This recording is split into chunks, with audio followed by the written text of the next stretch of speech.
Welcome to Dr. Schneider Paints Roboute Guilliman. Roboute Guilliman. I think this is going to be awesome. That guy. So, this is what we're going to need to paint him with. Look at all that shit. Now, Oh, yeah. I've already undercoated with a bad and black, and I've already base coated some parts. Like a year ago when I got it. So, Before the world went mad. yeah, well, I had less models to paint, less things to do. So I know what part I want to start with. I'll start with this one because it's small. So, if we look on the box, it's got some blue mixed in. I will probably fill the blue in now, and then finish painting the gold after. Especially up here around the neck area, which is hard to see, but there's a little bit there. That is really, really hard to see. Dear God. So the actual scale of it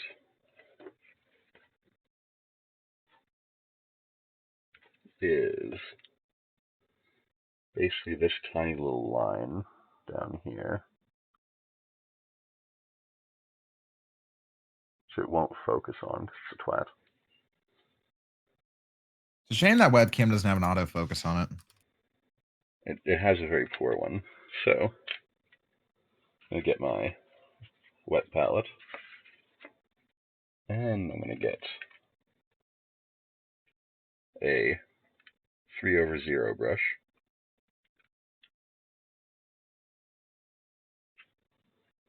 So why 3/0? Like, what's the significance?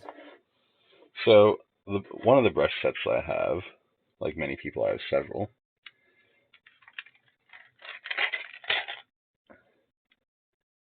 So this big ass one is an 8. This one here is 2/0. This one here is a 0. Now, this, as you can see, the Ridiculously fine. Yeah, so I'm hoping that what I can do with this is pick the blue into the target area without nicking the gold. But if I do, it's not too bad, because I'm still going to be doing more gold on top, and it's going to become a brighter gold. But it'll be in this section here,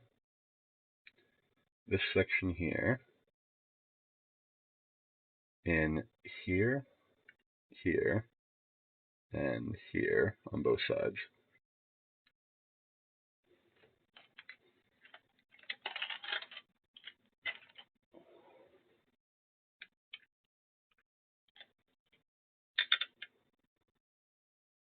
So we're going to get out our McCraggy blue.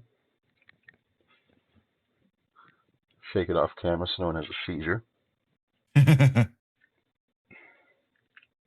Why would they have a seizure? It's from the oscillations. Ah. So get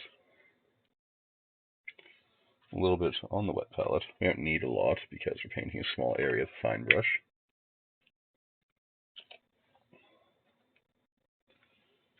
And we'll just take a little drop of the water on top of the wet palette, mix it in, and get to work. I'm going to start with the biggest area to warm up.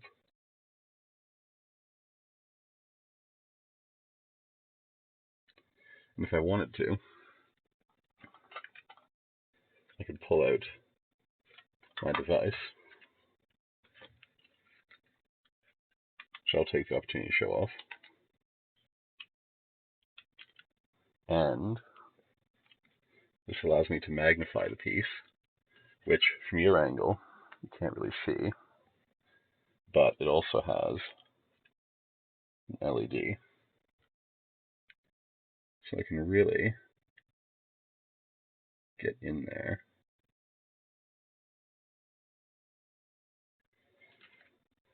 I think I'll make the paint a little bit thicker, because when you thin down the paint, it dries quicker.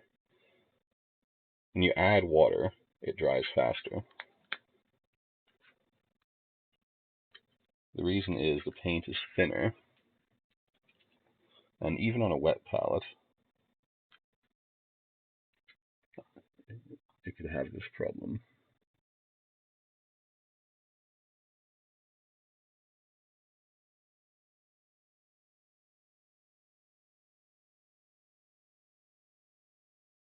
So I'm just kind of putting a bead of paint down, and then pushing it around the contours of what I'm painting.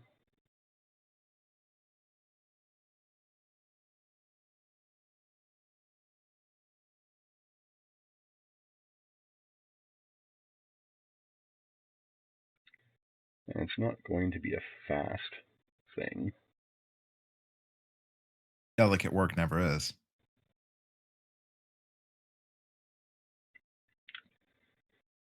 So what you'll do is you'll kind of start moving an inch closer until you see it start to touch.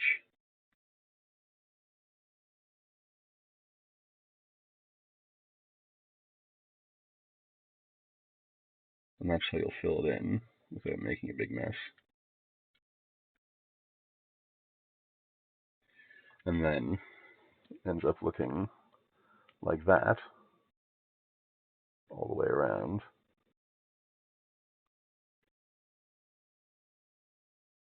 Is that good? There you go. That looks nice. But you really want literally just the tip to have paint, because any paint further down the brush will largely be wasted.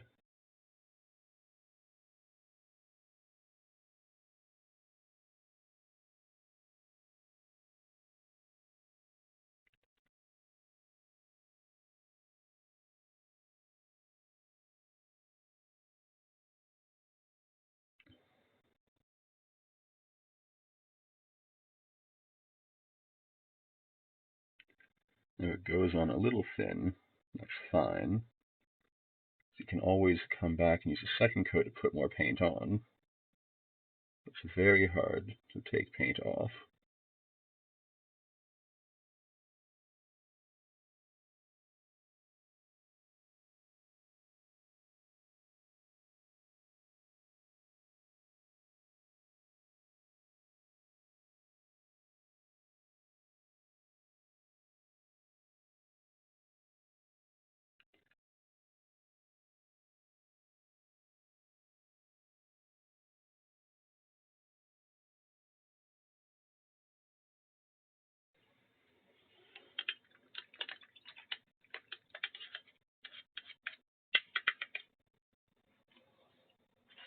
It's kind of like Find the fact that I can kind of, hear you, but I can't hear anything else you're doing on screen to be like surreal and pretty awesome.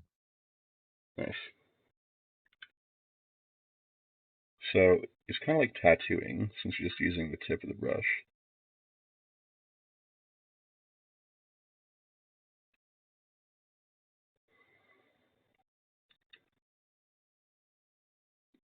So if you know a tattoo artist, they can relate to this.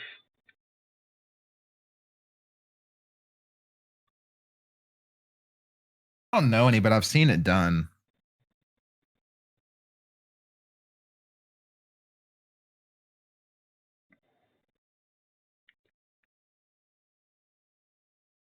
And the way I'm doing this right now is very similar, just using the tip and putting the color where it needs to He's go. trying to like poke the paint in, kind of, right?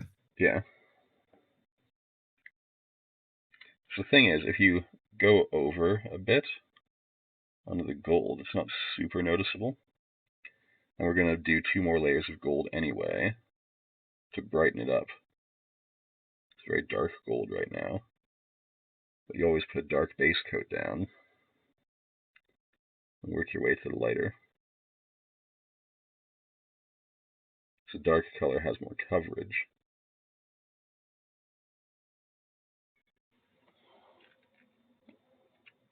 Which is good for covering up the gray.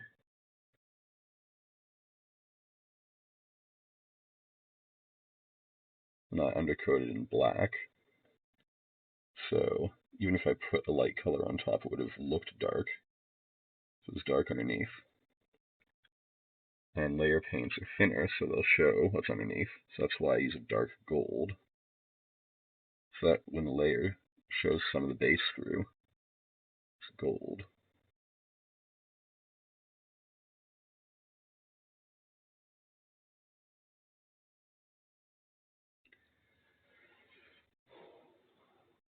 And that's where we're at on one side. That looks damn perfect. You didn't nick the gold in one bit that I can see. So right here on the big curl, there's a bit of a nick. And on one of the small curls, Okay. I rode the I side a see bit. it. But that's okay because it's raised, it's easier to paint.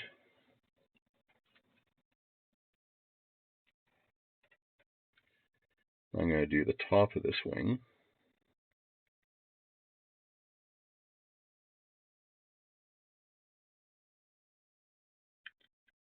And don't be afraid to take some time just dialing in. Like wag your brush and slowly lower down until you touch. Don't try and just jab it down. Then you'll splay the bristles, lose your point, and you will not be able to apply the paint very accurately.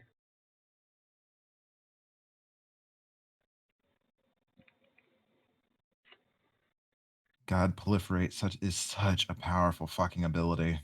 It is. It was first introduced in New Phyrexia? No, Mirrored and Besieged even. I think. It might have even been from one of the Ravnicas, but I remember it being a big thing in Mirrodin too. Also, can pacify please be banned from the game forever? No, it's a core card gets reprinted every core set. I hate that fucking card. Yeah, but it's the only way white decks can survive half the time.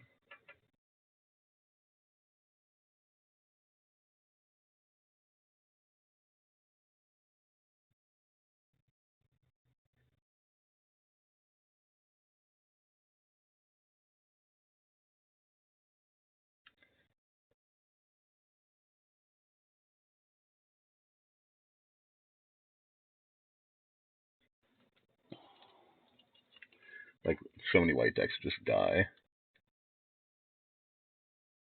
without the That's what I'm ability doing now. to I'm shut playing down. blue-green against a pure white.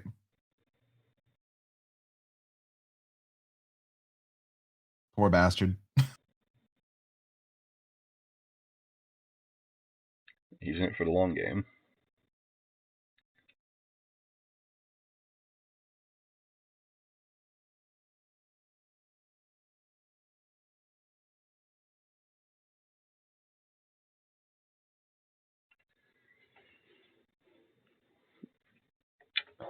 Right, there's the top panel on one wing done.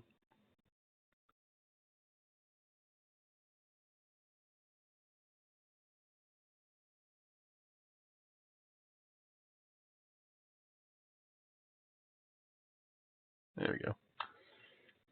Nice. Takes a minute to focus sometimes. God, that work is so fucking delicate, man. Yeah. Luckily, on the inside, the panel that you color in is much larger.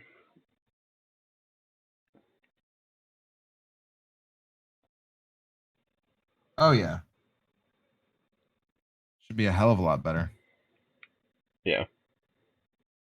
But it is a time-consuming process.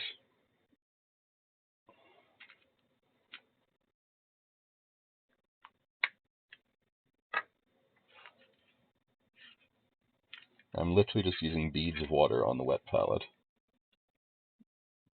to thin the paint.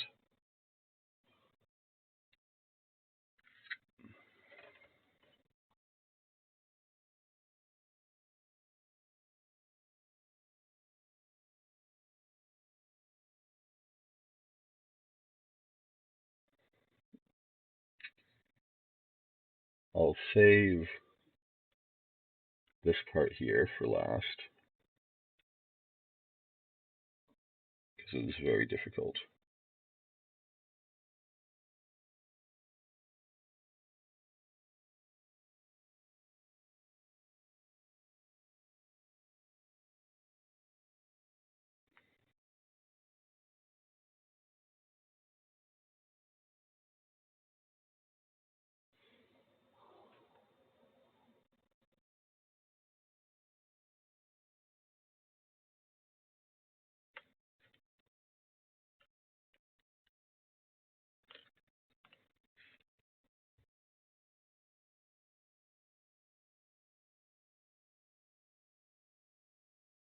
Sometimes it's hard to get just the right angle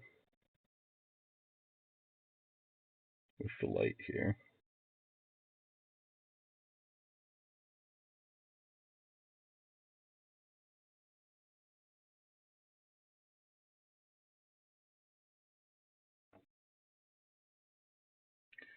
Like, you'd think you'd put it just in the middle and it'd be fine, but in actuality,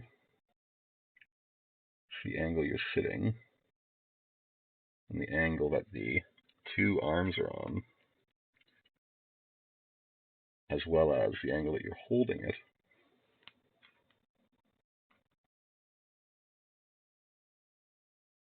and the distance you're holding it. I'm going to clean my brush.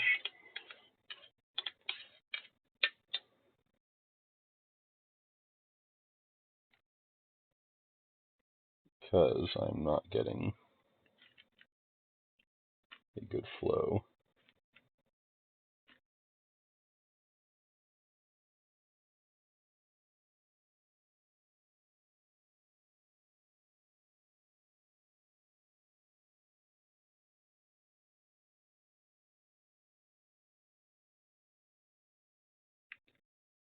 Alright, that was better.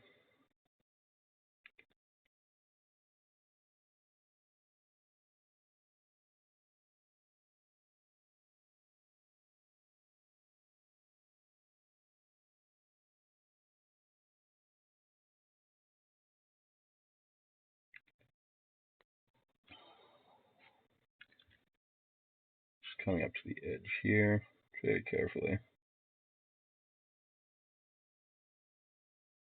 Excellent.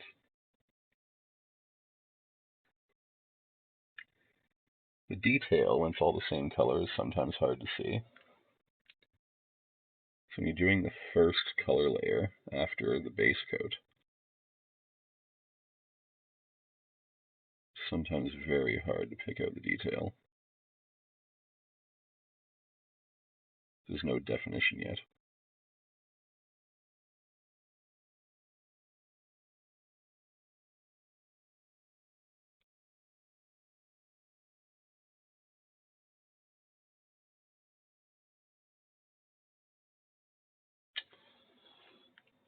Nicked the gold just a little bit there. Was able to push some of it off before it stuck.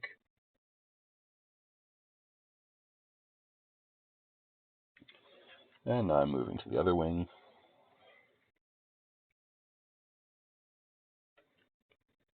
So one of the benefits of using very thin down paint, aside from paint flowing nicely,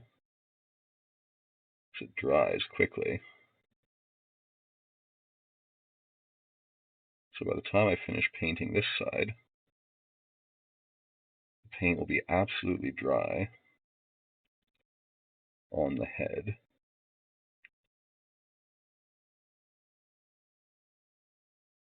Which will be very handy for changing my grip.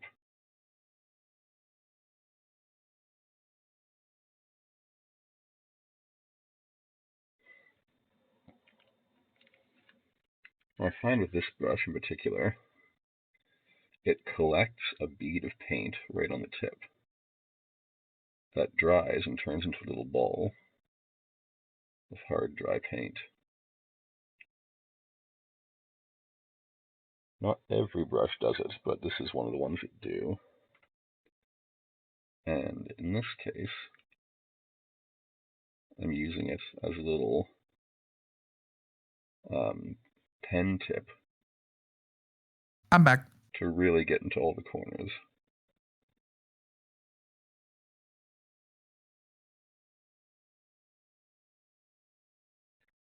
But if I was doing something different, I'd have to keep washing that off. Also, welcome back.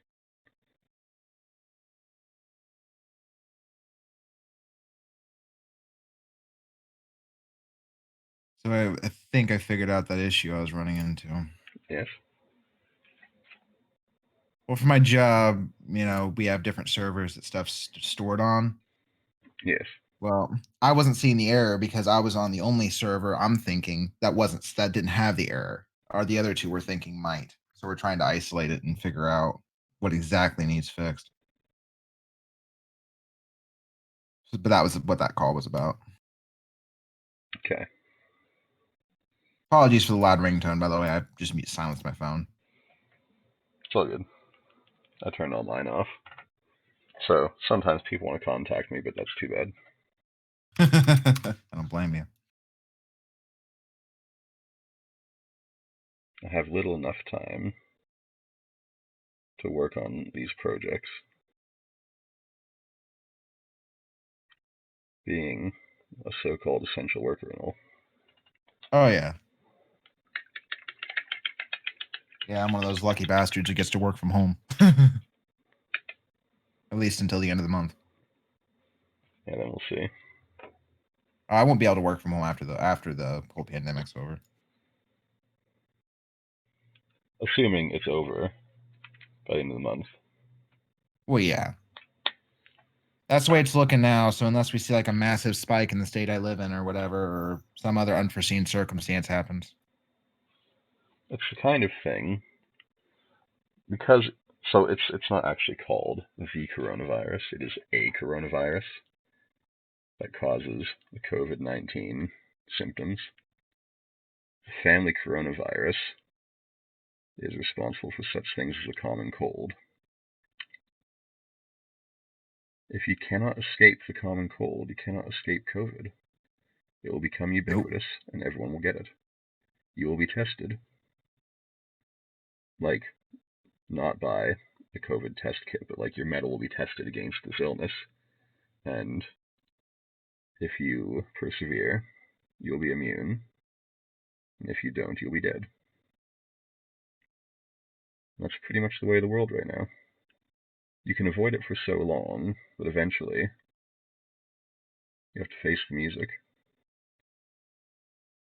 Well, I've seen people get it. I've heard statistics of people who get it twice actually have a higher mortality rate.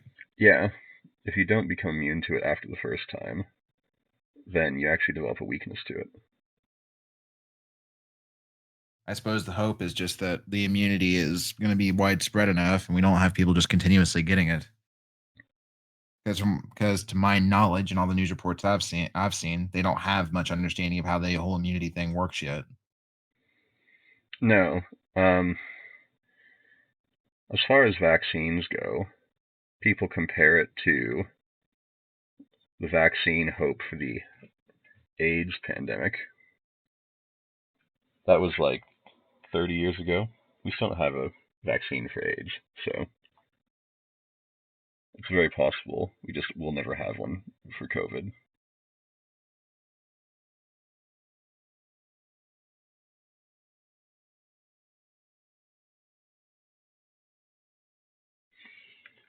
I mean, I don't know. We haven't seen a vaccine for the common cold for that very reason. I think A, because of the amount of mutations it has, from my understanding at least, which is very rudimentary. But B, because it's not something that we easily develop immunity to. Yeah. So I guess the big hope is that this isn't the same. What the?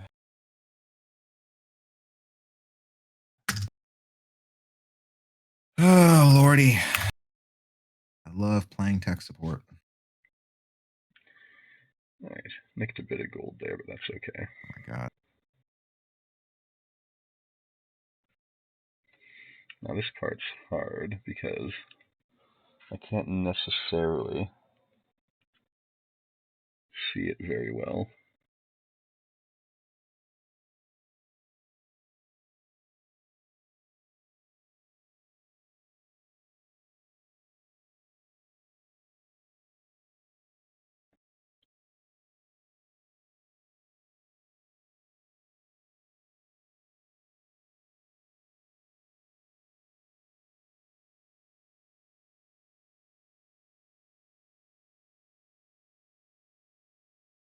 You get some color on it, the pattern stands out.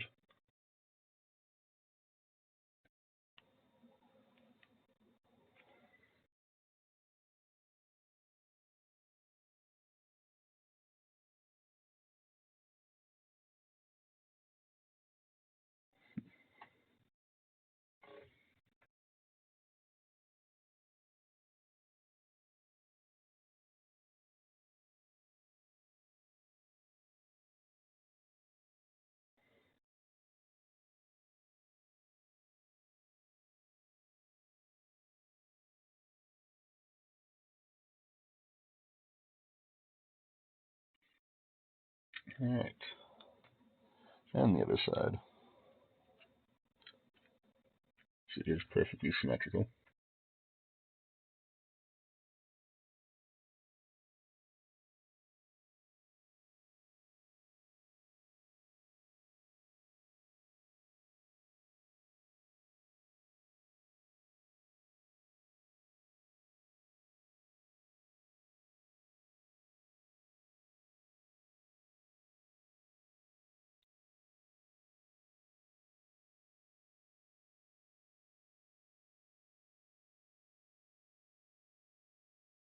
Nicked a bit of the gold there in the corner.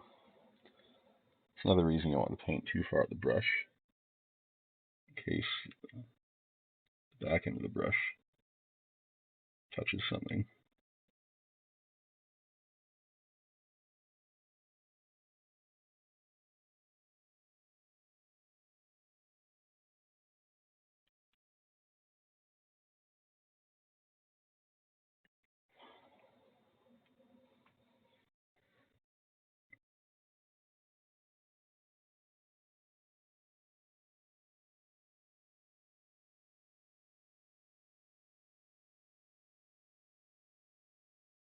So I'll definitely do some touch-ups in this area.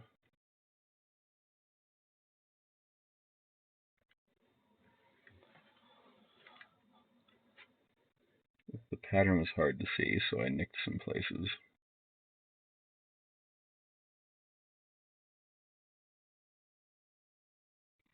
But now that I've got the blue down,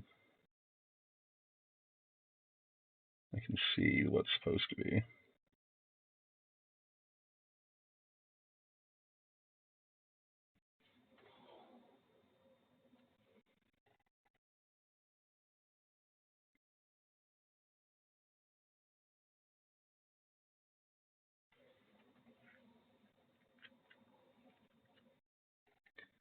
Just trying to get the paint to flow into a little crevice.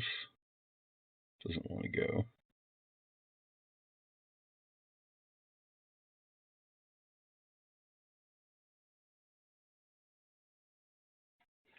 Alright, so the back of the neck did not come out as nice as the top of the head or the wings. I'm also going to remove that little bulb now from my brush.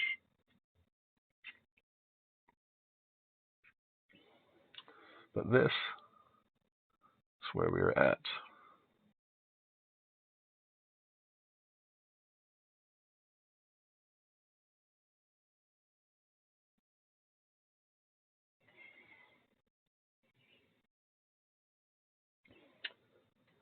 Now I just have to do the inside portion of the wings.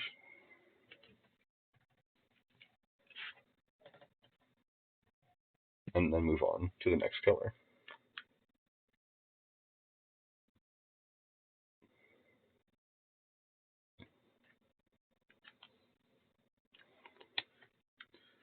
Hopefully I won't need more than that.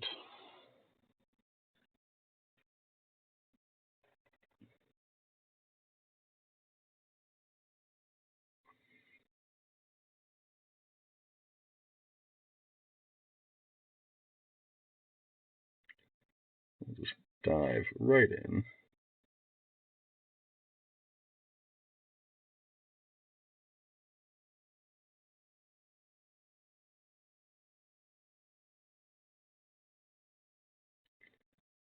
Pick out all the blue.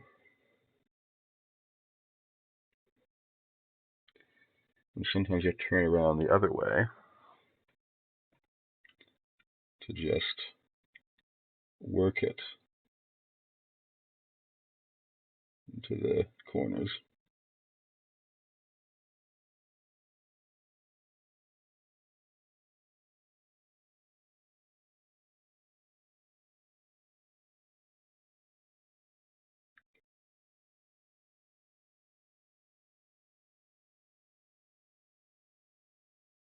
Very nice.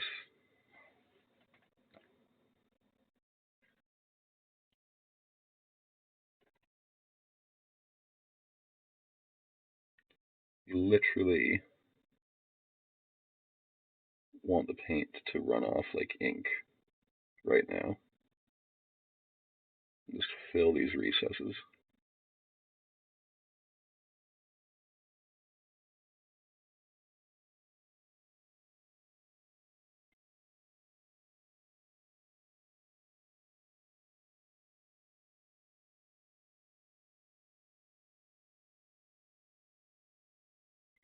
You don't want to have to apply too much pressure and push the paint on. You'd rather just fall off the brush.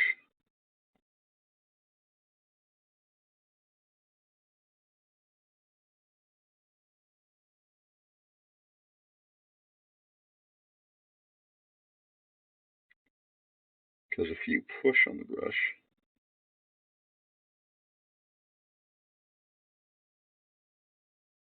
then what happens is your tip will bend and introduce more of the brush to the model. And smudge your paint, right? Well, no. So if the tip bends, then there's more of the brush touching the model, which means you have a wider point to deal with. You lose accuracy.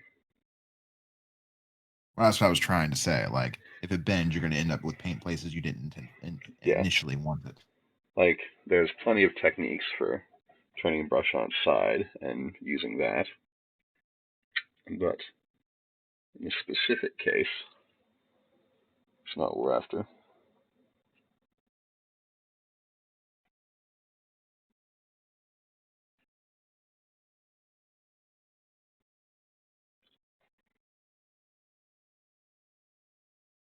The consequence of using a very wet paint is that it also dries out in the brush quicker.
pushing the paint right into all the corners.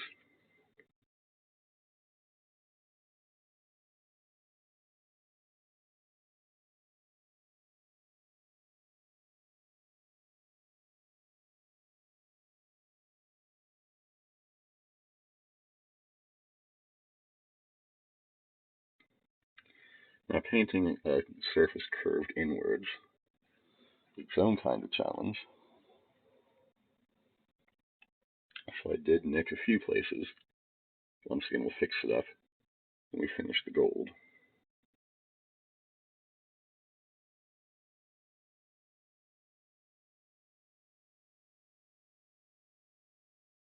I did the base coat of gold first, more to help add definition when I'm finding the details,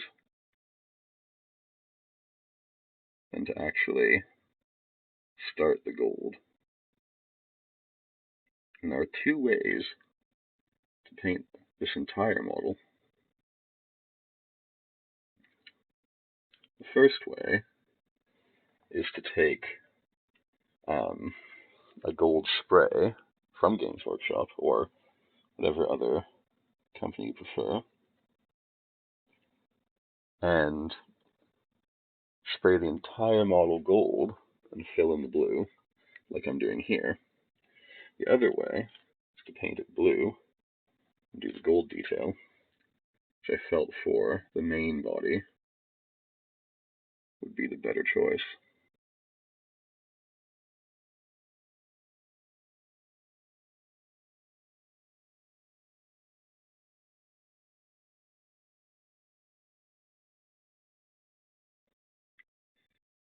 Even if you spray it gold, you have to do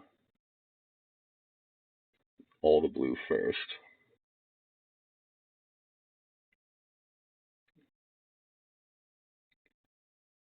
And then finish the gold.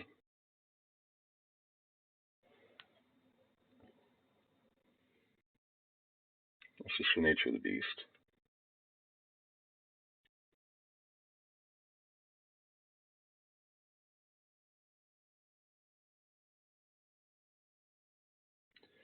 But it's for the same reason. It adds definition to the details while you're painting, so it's easier to pick out.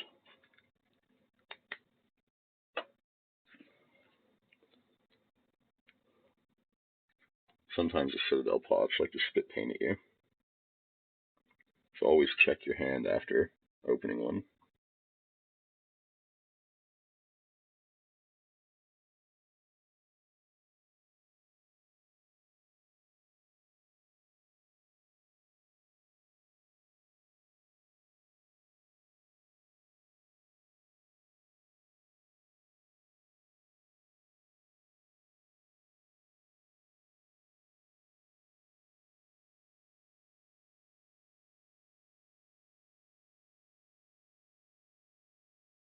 It is indeed a design flaw of the pot,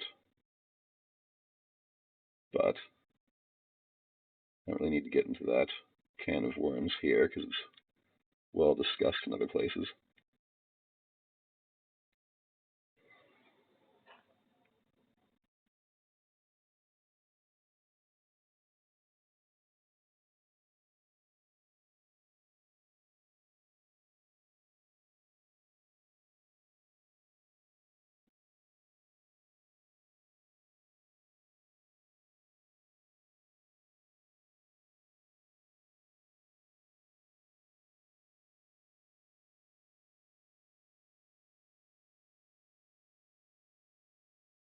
Nearly done with the first layer.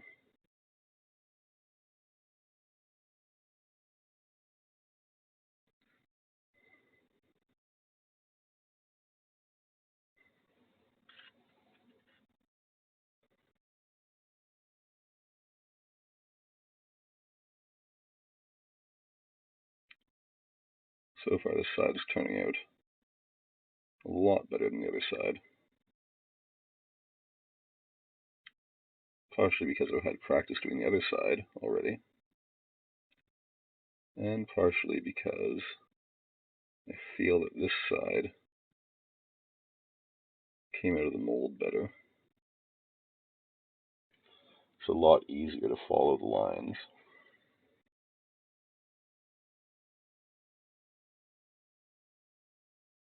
Still a few nicks, but not as many.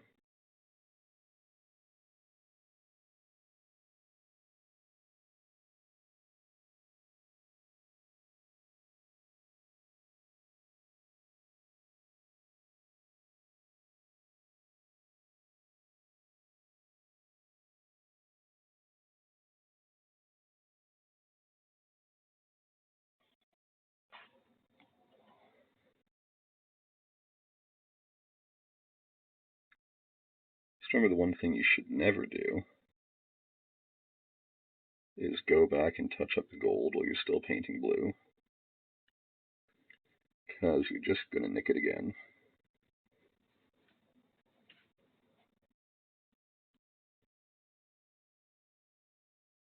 You've wasted paint and time.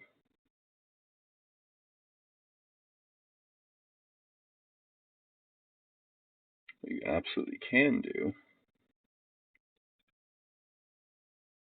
is tighten up the blue while you're painting blue.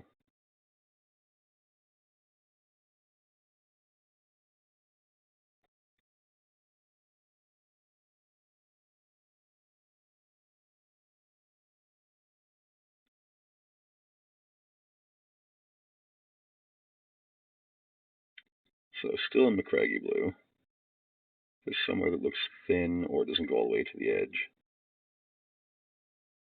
Just tighten that up.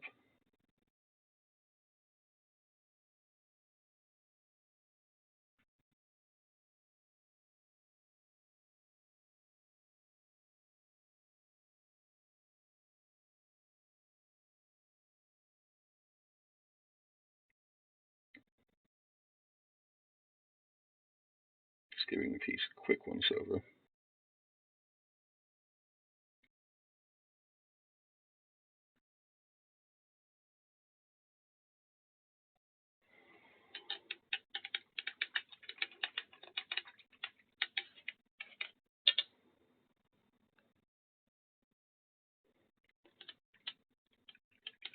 Clean our brush pretty well. Take that little knob off the end.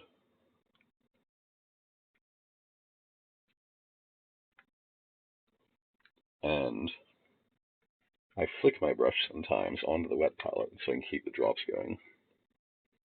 Makes sense. This is where we're at right now.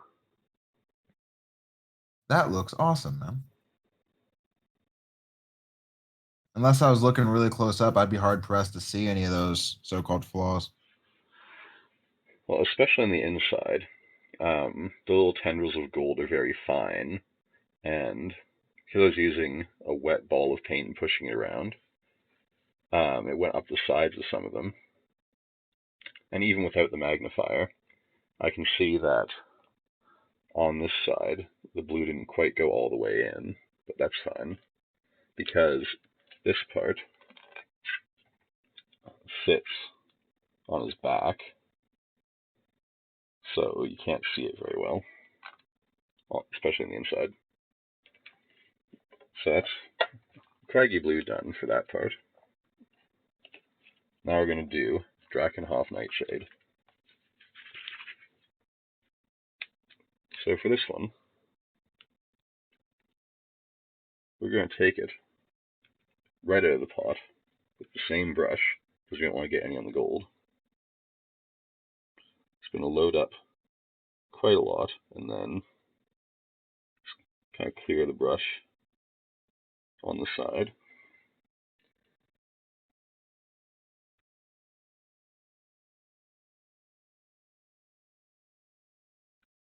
The shade will do two things. It'll flow into the edges, and when we paint the next part, what we want to do is leave a little bit of the darkness around the very edge, move lighter colors towards the inside of the white areas. The other thing it'll do is it'll kind of smooth out the first coat.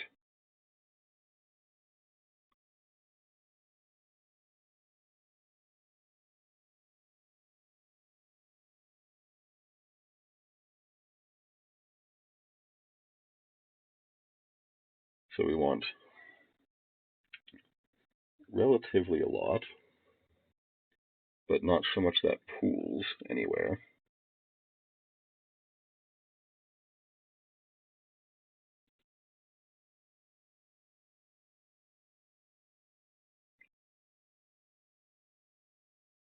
We definitely want to cling to the corners between the gold and the blue.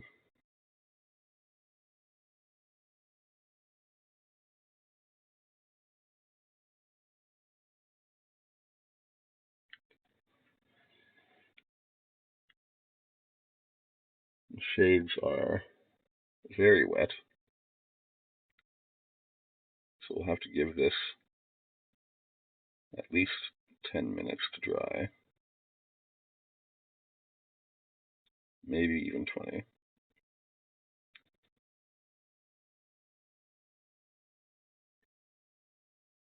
And if I was using something like Agrax Earthshade or Nuln Oil, that you kind of put a little bit thicker over everything, I might even leave it for an hour.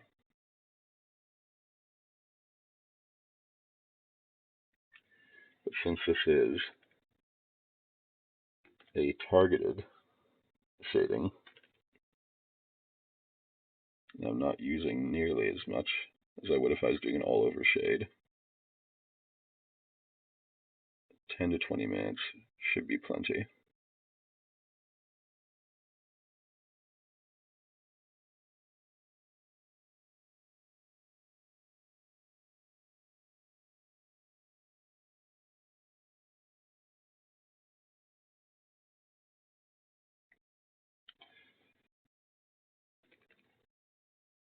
So let's go back, grab some as needed.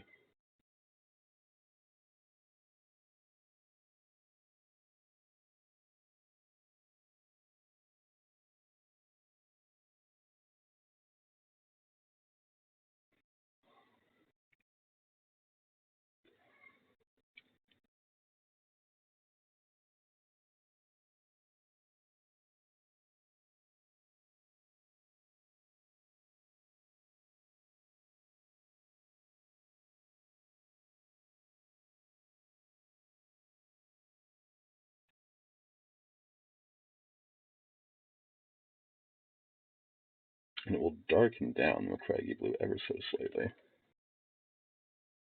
This is a shade. It's supposed to be dark. But it'll come back a little when it dries.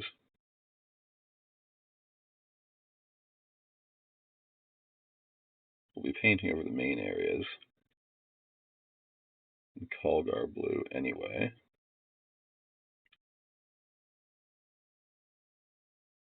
And for this part, there's really no highlights that we'll have to worry about.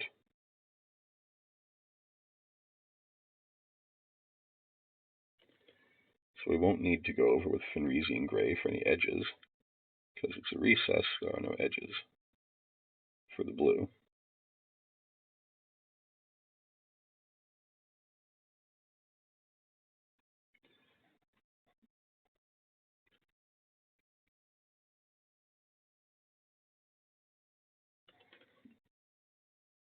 I'll be right back. One moment. I think there's someone outside the front of our house. Okay.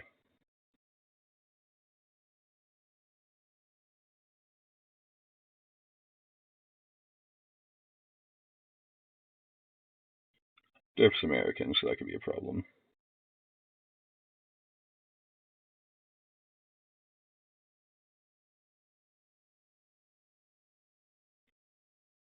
Here in the rural part of Canada, if someone's outside your house, it's probably not a bad thing.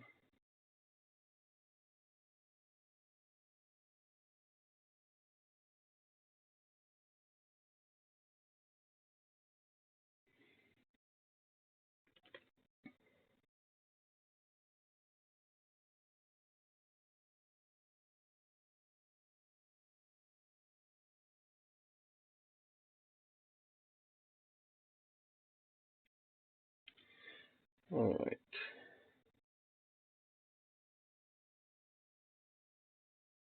One of the other things to keep in mind when you're painting is that whatever you're painting will always look absolutely awful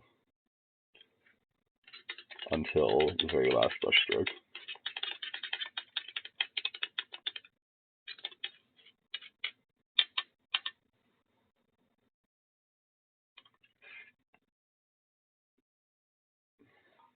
Alright, and there we are, all shaded up. So we'll put that aside for now and grab a different piece. Let us do the body next.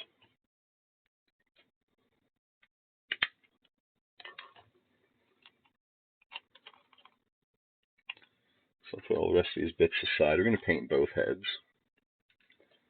I don't know if we'll paint both heads, or I don't know if we'll get through the entire model today. But we'll definitely try and get through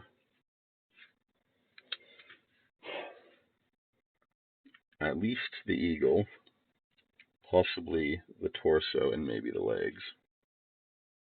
And then the backpack, the arms, and then the sword and the heads, and then the base, probably.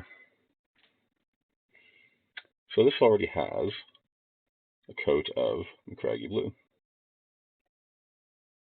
So we can go right to the nightshade. And while I'm shading all these, I can use a bigger brush because it's a bigger piece. And let's use the number 2 brush.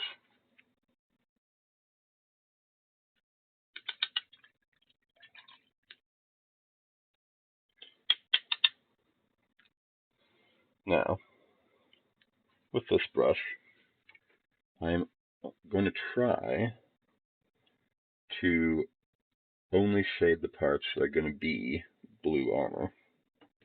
It's got a lot of gold on them, and I'm probably going to hit those too.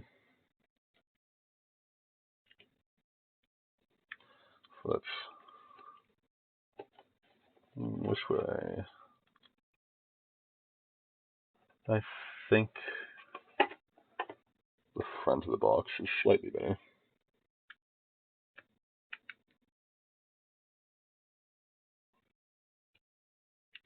So probably everything is going to get shaded, since I've base coated everything already. So I'll hold on from his backpack plug.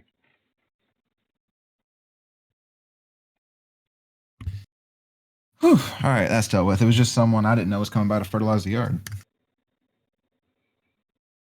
That's good. Threw me for a minute. Am I too loud, by the way? I didn't check the audio balance. Alright. Won't need the magnifier for this part. 1, 2, 3, test. And you're a little bit loud, but I think I'm still louder. Now we're actually pretty balanced, at least on my end. I'm slightly louder, but that was also because I was closer to my mic at that time, so. It's probably true. So, right now, I'm just doing an all-over shade with Drakenhof Nightshade. That's a really pretty blue. Yeah. And just working it into all the crevices. Some of these parts will not be blue, but it's just easier to shade like this. Like these corrugated parts on the corner are actually black, so we'll be painting over those in black later. Some of these other parts will be gold. Some of them will be cloth. He's got a tassel here. He's got purity seal here. So with the cloth, do you use a different brush, or how do you handle the texturing on that? So pretty much everything you need is already handled with the sculpt of the model. Okay.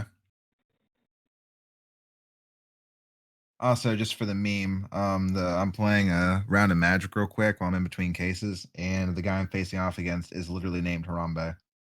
Nice. Did you whip your dick out for him? I don't know. I whipped my Jace out for him. I have this Jace Arcane Strategist deck I've been using. Having good luck with it. So I was talking to someone literally yesterday. They didn't know Lightning Bolt, quintessential red spell. Oh my god. I mean, they knew. And I was like, it gets reprinted sometimes, but not often, because it just shuts down every Jace ever. I say, are they new or brand fucking new? Like Lightning Bolt, I even knew about that one. I don't regularly play Magic. Pretty new. Alright, that's the torso shaded. Let's put that aside. This guy's playing a black deck so far. Nice. I want to kind of get this to stand up, but it keeps rolling down. That's unfortunate. There's something else you could set it on to maybe make it stand up? Hanging off the edge of my cardboard. That'd work. Alright, so this arm, so he has two different arms, naturally. One is a power fist, which is a huge honking arm. Look at the size of it. And the other one is a normal human-sized arm with a big shoulder pauldron on it. And they look ridiculous together. They do look kind of ridiculous. Like, okay, this hand's holding the Emperor's sword, but look at it. He has like one huge arm, one tiny little arm. Dear God. It's fucking ridiculous. Also, they don't give a good angle of this side, but I can see that there's shading around his iron cross, and that goes to purity seal. Okay. But aside from that, this is mostly going to be gold, so I just need to do this part with blue shade.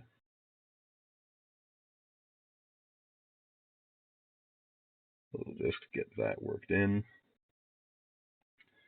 And this guy is just wasting my fucking time. It's aggravating. Is he playing white? No, it's like every single time it's his turn, he waits for that stupid timer thing to pop up and he'll move when it gets halfway down, wait for it to pop up again, move when it gets halfway down. It's aggravating. So he has no confidence in his deck, and he's just trying to make you forfeit. Maybe. That's I mean, the he bot. played a bloodthirsty aerialist and a thirsting bloodlord, so he's not totally screwed. It's a good start, but it seems that he's worried about whatever you got. I just have a guild pact in format out right now.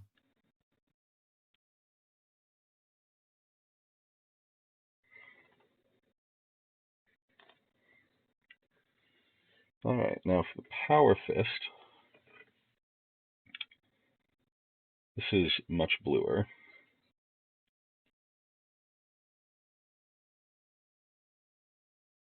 So we're just going to give this an all over, except for the gun built into it.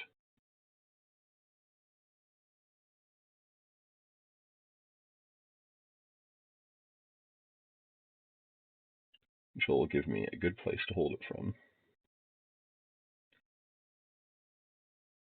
I'm just doing quick back and forth motions to just work it in, especially around the fingers and the elbow joints, basically everywhere. Because when I do the gold detail, I want it to be a very dark line between the blue and the gold.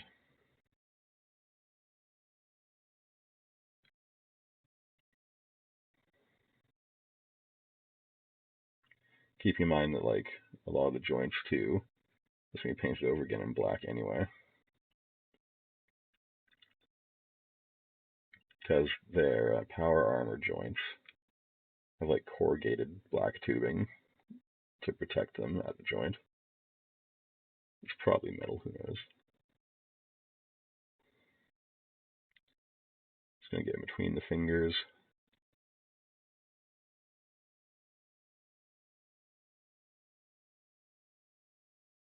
I want to avoid pooling whenever possible. So now we've taken it from gray to black to blue so dark it's almost black. It's about where you want it, right? So it's actually a fairly muted blue, but still not dark. But we're going over it again with Kalgar blue, which is a fairly light blue, but because we put such a dark blue underneath, and this is a layer paint, it should come up fairly nicely. And then we're going to highlight with Fenrisian gray. Gray is great for highlighting white, gray, obviously, black, and dark blues, and purples and stuff like that, although I'd probably use Slanesh gray because it's already purplish.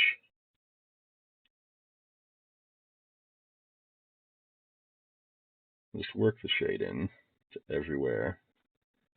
Just make sure you don't get too much shade on your brush at any given time. Now, if I was using contrast paint, which I'm going to get a contrast paint for other projects, even though I don't really like contrast paint because I was raised in a wholesome classic painting method. There's just one shade of white I can't make work. So I'm going to get Apothecary White contrast paint and see if that helps. It might not. And I'll just have to deal with it if that's the case.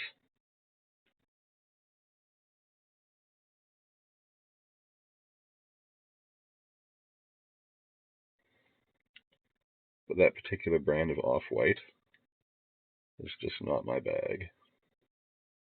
Really? Yeah, so I'm getting a little bit of paint in my hands. This one won't be as bad as I have something to hold on to.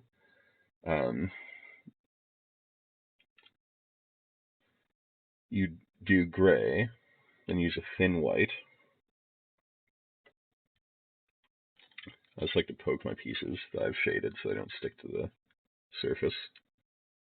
You do a thin white, and then the idea is the gray will make it off-white because the white's so thin. But whenever I try and do it, the thin white, which is about as thick as piss literally any other time in my life, is like, hey, I'm going to get awesome coverage now. I'm like, White Star, why?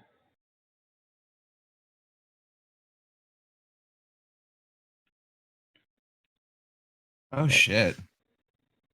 What? I just pulled a God Eternal Ronus. Nice. Dear God.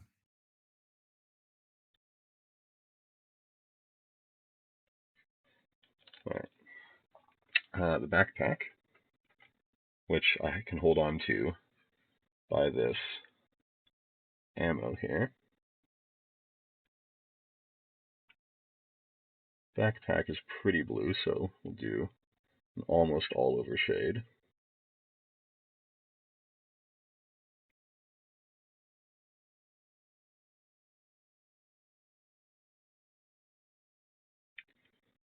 So the pipes on it are red, and they're super tiny. So for them, I'll probably literally just give them a Mephiston red and then a little tiny, like, 3-0 brush. Just give them the tiniest thin line of, like, Fugan Orange or Fire Dragon Bright or Wasdaka Red or just something that's a little bit different.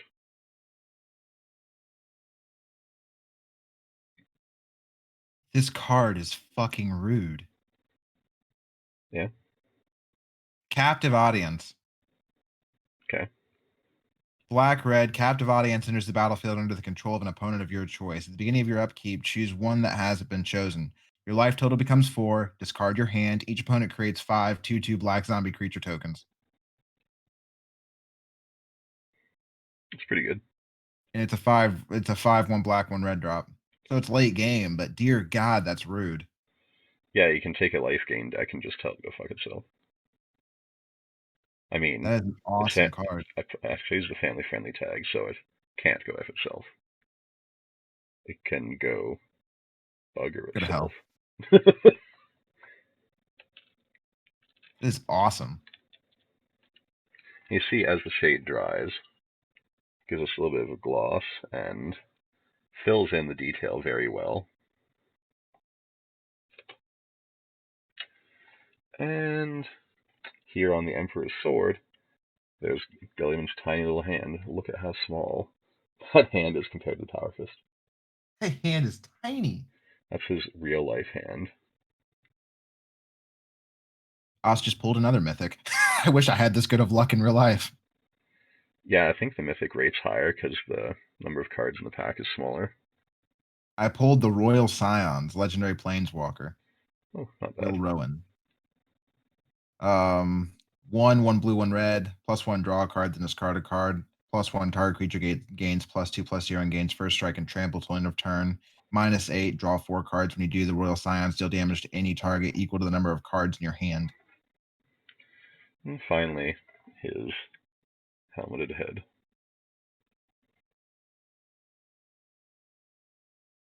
I pulled a really cool looking card called Silver Flame Squire. Yeah. So from War of the Spark, one of my favorite rares is Enter the God Eternals. Really?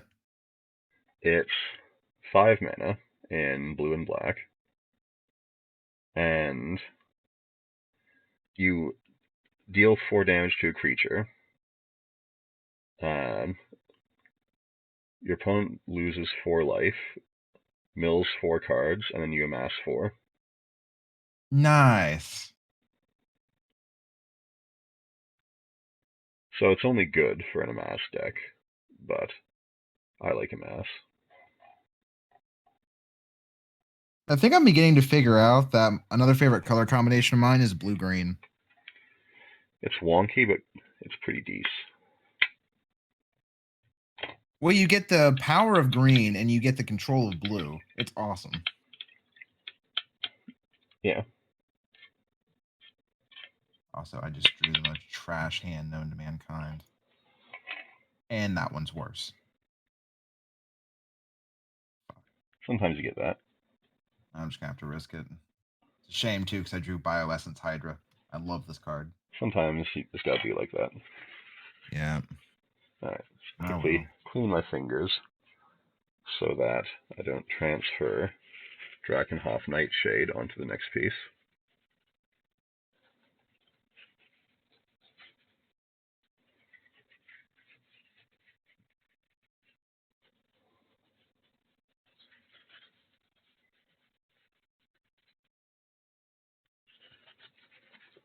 Very good.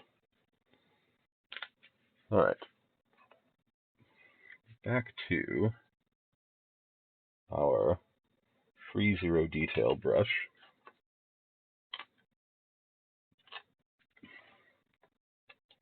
Make sure none of these stick, especially the head.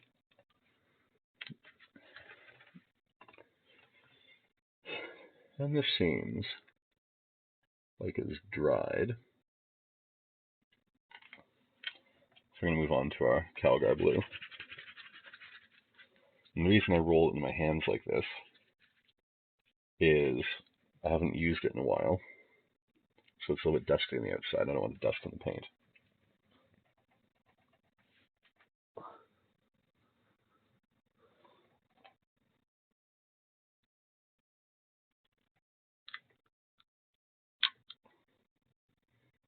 Pop this bad boy open.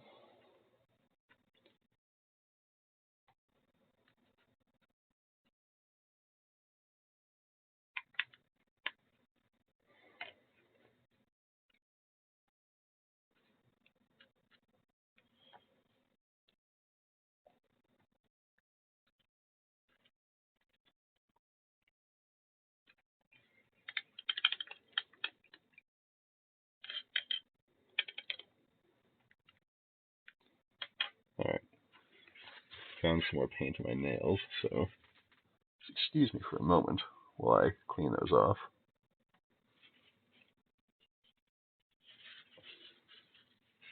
My fear is if the paint could get there, that could be a problem there.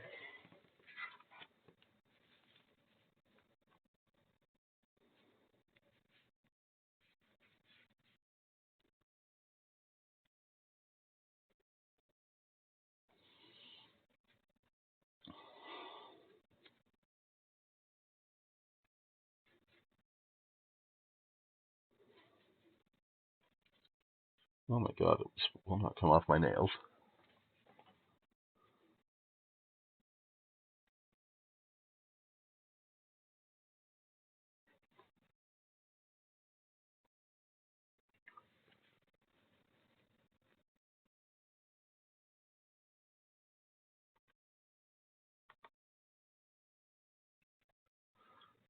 Also, my computer had an absolute seizure. How's that? I don't know. Says I'm still live. Yeah, you're still streaming. I haven't noticed you go off at all. Just my screen preview had an absolute seize.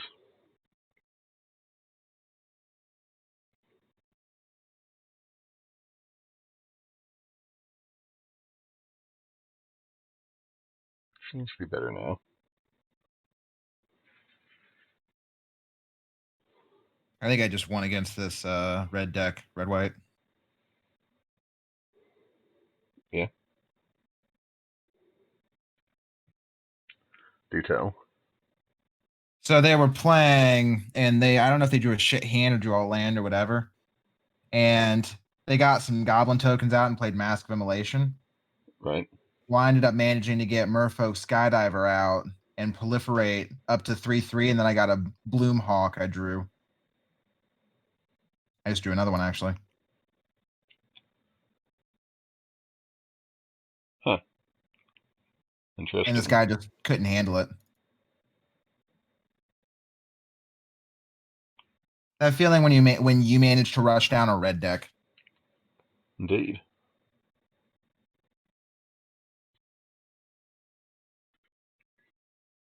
So I think the technique that I want to use for applying this blue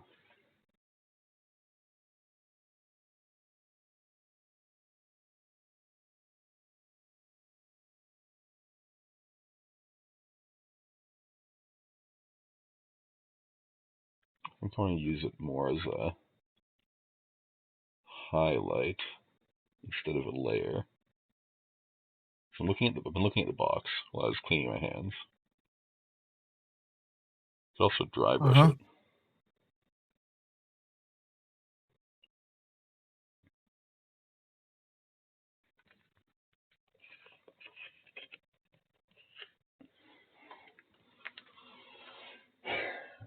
So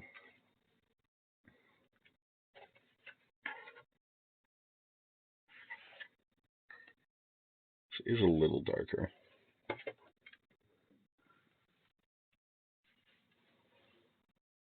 think what I'll actually do, and this will mess up the gold a little bit.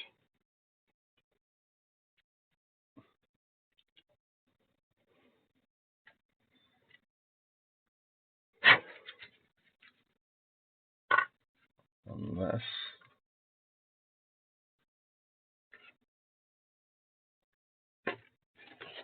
this is what I want. I could also try dry brushing on some Ethereum blue.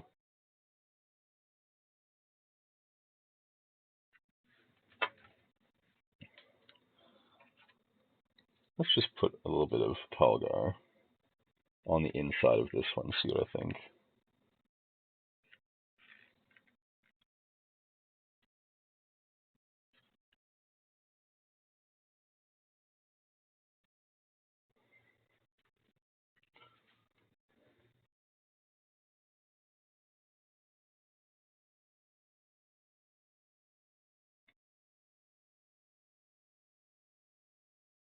Yeah, it comes out a little too bright.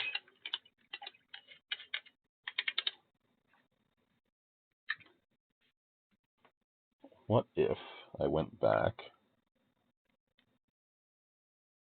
with some Macragge blue again and just brought the wide areas up a tone? I think that'll be closer to the box art. So what I'm doing is I'm using the painting guide here, which just gives you Macragge blue, Drakenhof Nightshade, Calgar blue, and Fenrisian gray. And it tells you what kind of paint it is, but it doesn't tell you how to use the paint. So you kind of have to figure out whether it's going to be a dry brush, a layer, or a highlight on your own. That sounds glorious.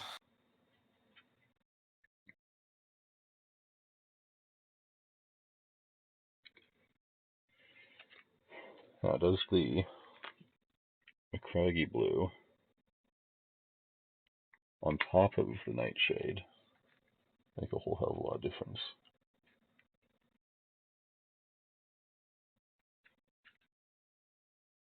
I'm just doing it on the inside panel, so it's the hardest one to see when it's finished. That makes sense. Doesn't really change anything.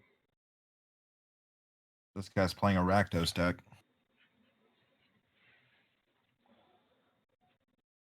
So maybe mix a little Calgar blue with Macragge blue, just to lighten the tone slightly.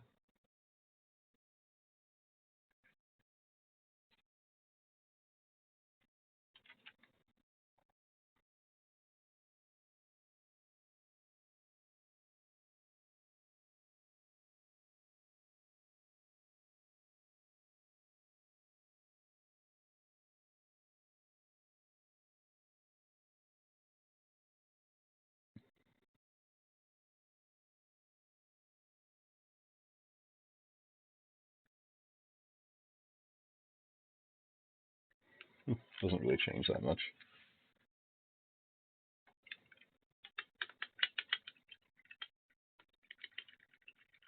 Well, that being the case,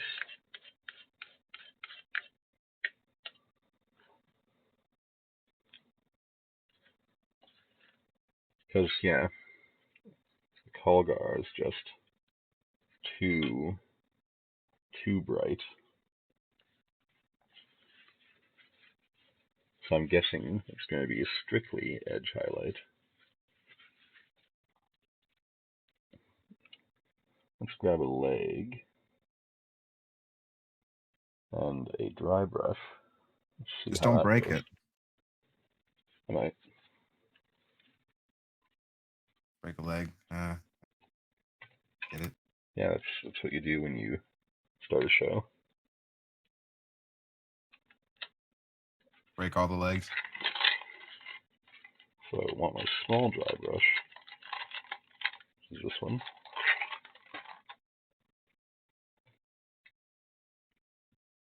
And we're going to That wasn't very nice of this guy. just get a good blob of paint and work it into the bristles and then wipe it all off.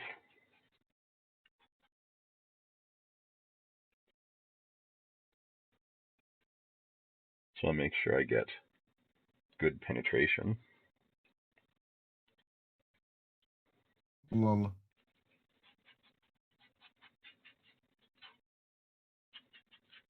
I'm going to wipe it until basically I can't get any more color on the paper towel. And now, when I do the dry brush here, just gently go back and forth. The hard edges will scrape the paint off the brush, and the flat parts will not.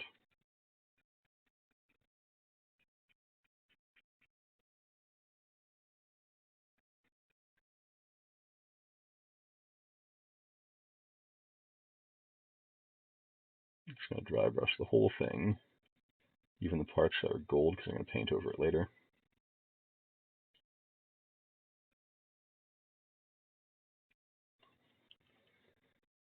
And this should lighten the tone on some of the flat parts as well.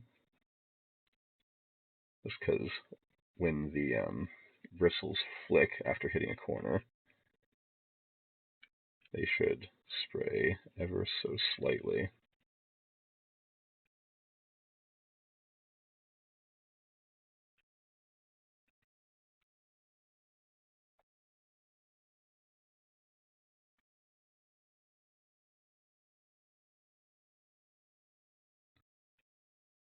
Of fucking course.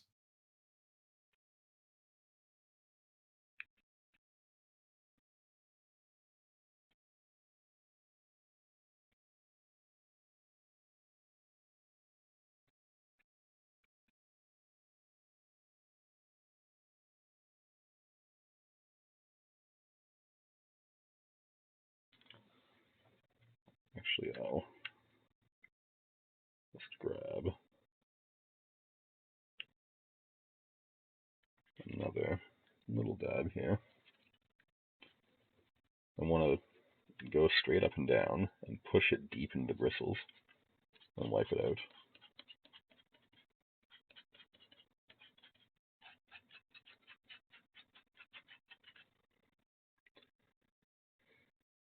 I'm trying to get a little bit of color on here. I have to kind of stab it in, so that's why I wanted the color to go deep. And that is what the first dry brush will look like all around.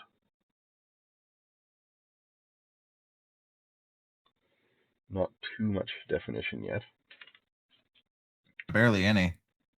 but think of it more like we're base coating the dry brush for the next color. That makes sense. So it's more prominent on a thing like his fist, where the shade went right between the cracks of the fingers and was very dark, and the dry brush hit the raised part of the finger. So it's much more defined.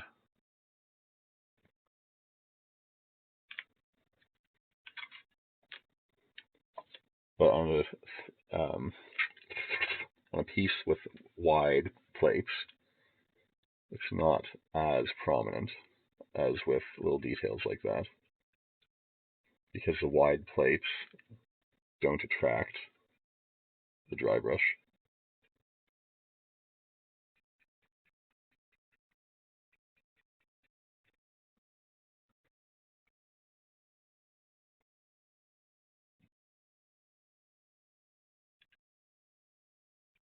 As I said, a lot of what I'm dry brushing right now will actually be gold, but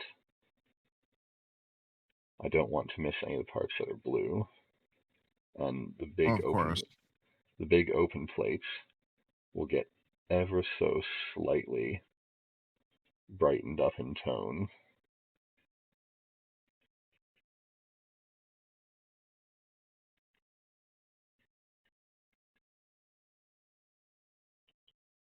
I'm being very rough with this first dry brush.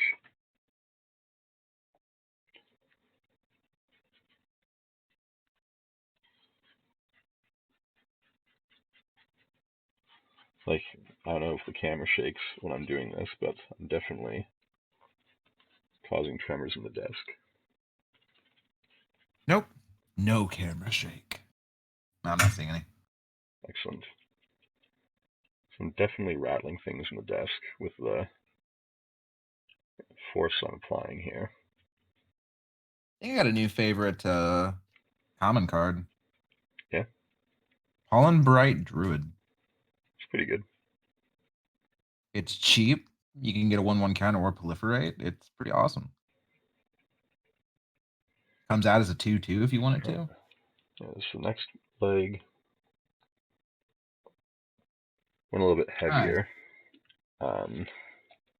just to show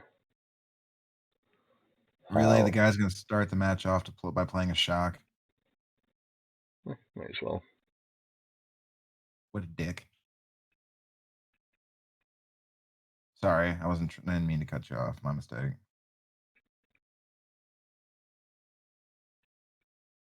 I mean, it's a 1-drop. You gotta expect it. Well, yeah, but like, it's a dick way to start a match. This one doesn't have a lot of highlights to do. This one is going to have a little bit more. This one has fingers because it's his power fist. So this is where we get a lot of the definition on the hand.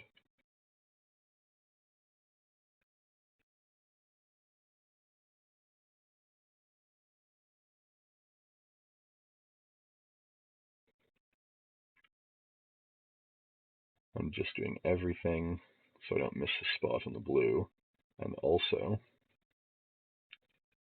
it'll define the detail even more, so when I go and paint the gold, it's easier to find.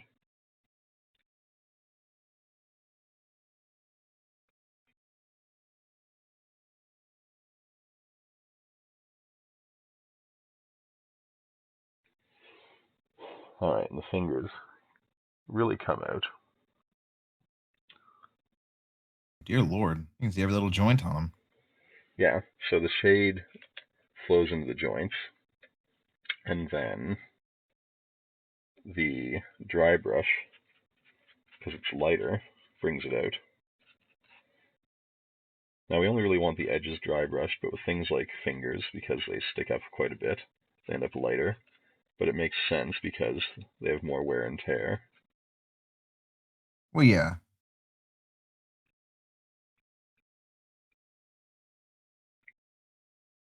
It'd be really cool if there was a way to add like wear to a particular piece.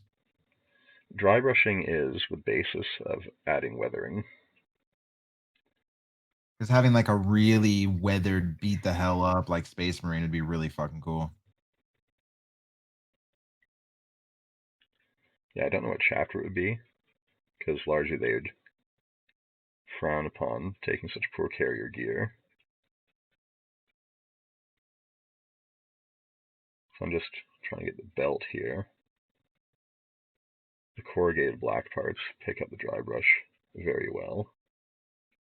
I don't know. It could just imply that it's a really long campaign and they haven't had the chance to do any maintenance. Good.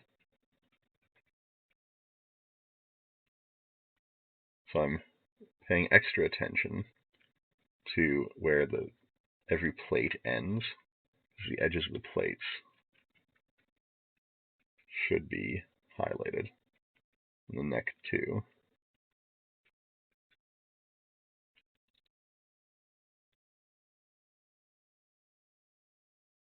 It's just one part of belt is being disagreeable. That's okay. So there's the torso. I do apologize, that's largely off camera, but it's just how it is. It happens. And now for the helmet. This one I'm going to be fairly light with.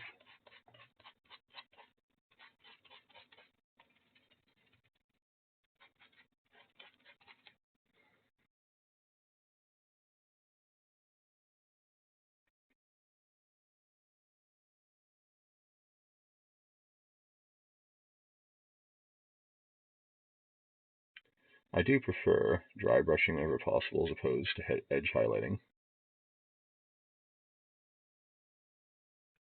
Because it's easier. Like, that's the definition we got here. Having trouble focusing a little bit to see it. Yeah.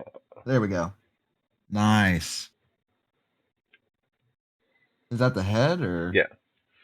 The other Okay. head, I haven't painted at all yet because it's flesh. It's without a helmet. Oh. So I'm going to dry brush the next color. I'm just going When to. flesh probably takes a minute, doesn't it? It's just Those 4. Okay. I'm just doing blue right now. That's the only reason why I haven't done it. So I'm going to wipe off as much as I can. I can reuse the same paper towel and not be wasteful just by folding it the other way.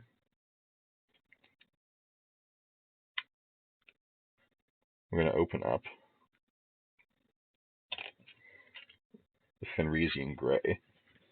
And we're going to be very careful with this gray. So the final highlight, which we'll apply by dry brushing, so I'll just get the color worked right into the bristles. Don't want any blue to come through.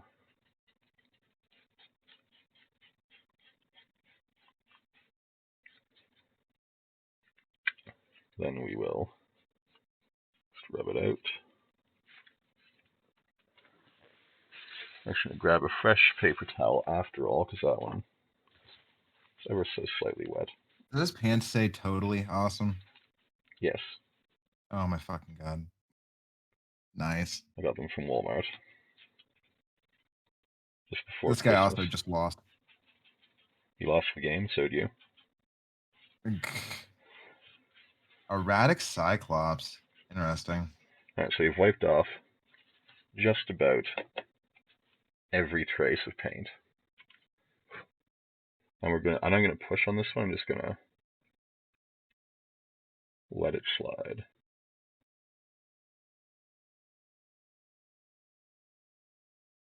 So if you heard rattling and saw some shaking before, this will be the exact opposite.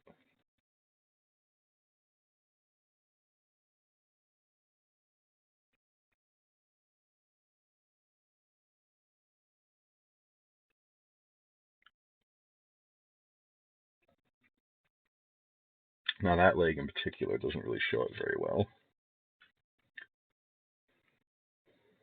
So we'll do his hand next.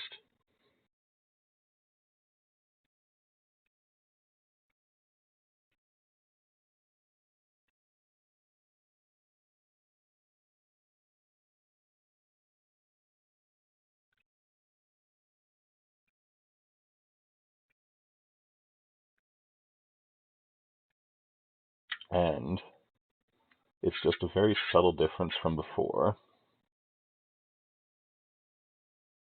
But just to add another layer of brightness, it's most obvious on the palm side. Agreed. That does look damn near black. Holy hell. Yeah. So for the final edge highlight, you really want to be super light, because if you do it too hard, it'll become very bright and be out of place.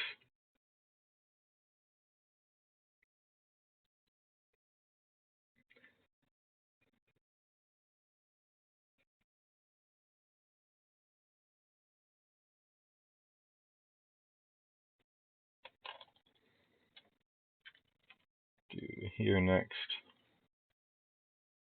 Huh? Just grab a touch more paint. Make sure that we have sufficient amount of pigment on the bristles.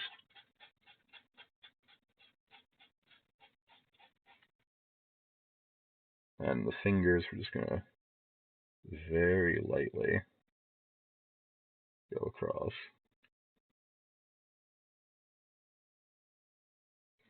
Fingers are gonna pick it up even more than the rest of it.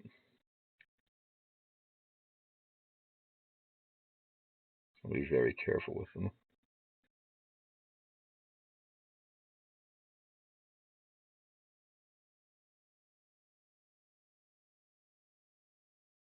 There you go.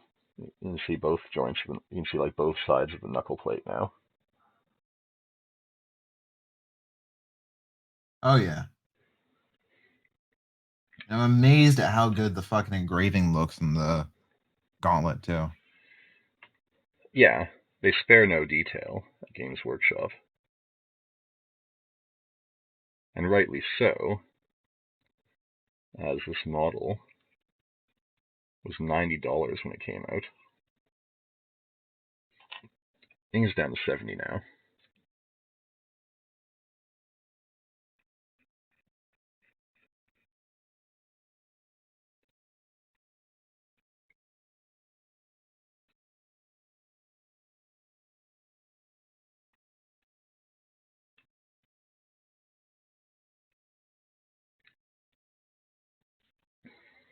And then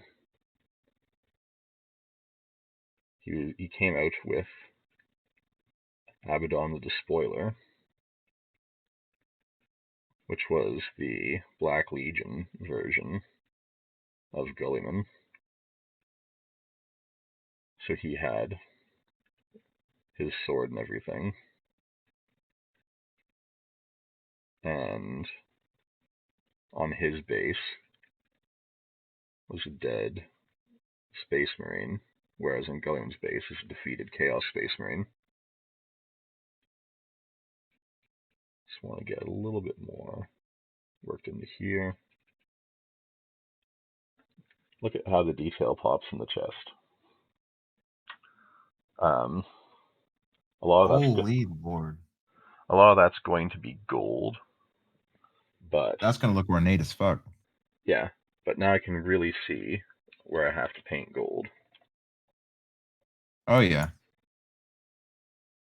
Which is why I like to do the blue before the gold, except for the eagle.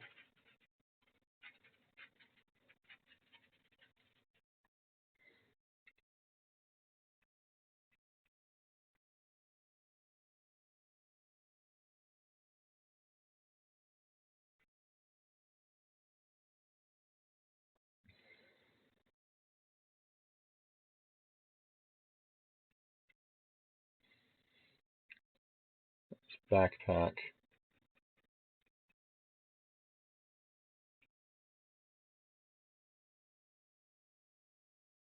Which I believe I actually forgot to do the first dry brush in the backpack, but that's okay.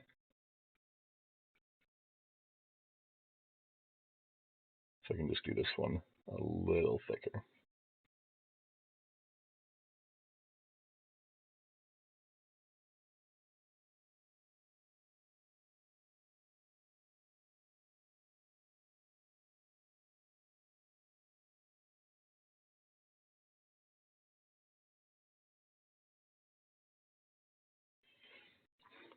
And there's the backpack.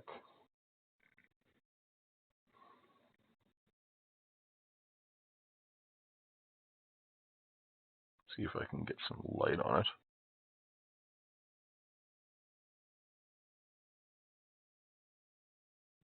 Oh. Looks better in person anyway. Finally, the helmet.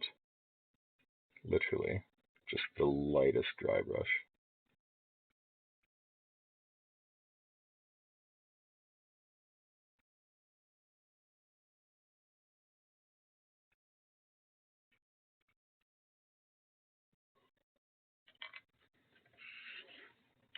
Alright.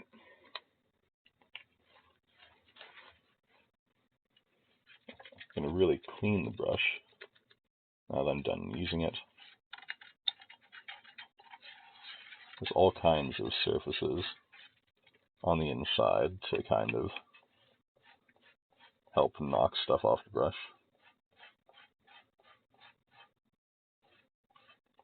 For the dry brushes, I do prefer to just drag them in upwards motion against the side, which has a little bit of a wavy pattern to it.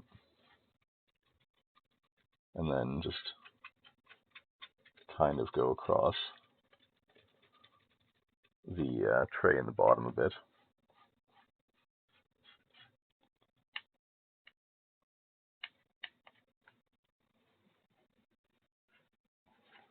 Wipe it off. And let it dry.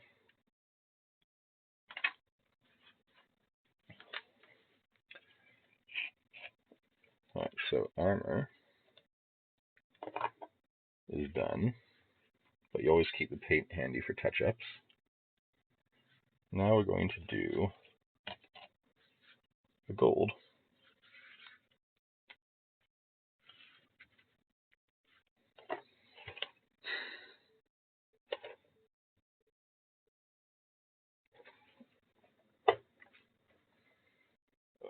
So I just looked at the time. What I think I'm going to do is take a quick break, feed Grandma, and then come back to this after. So thanks for watching. If you enjoyed this, give me a follow, let me know what you thought.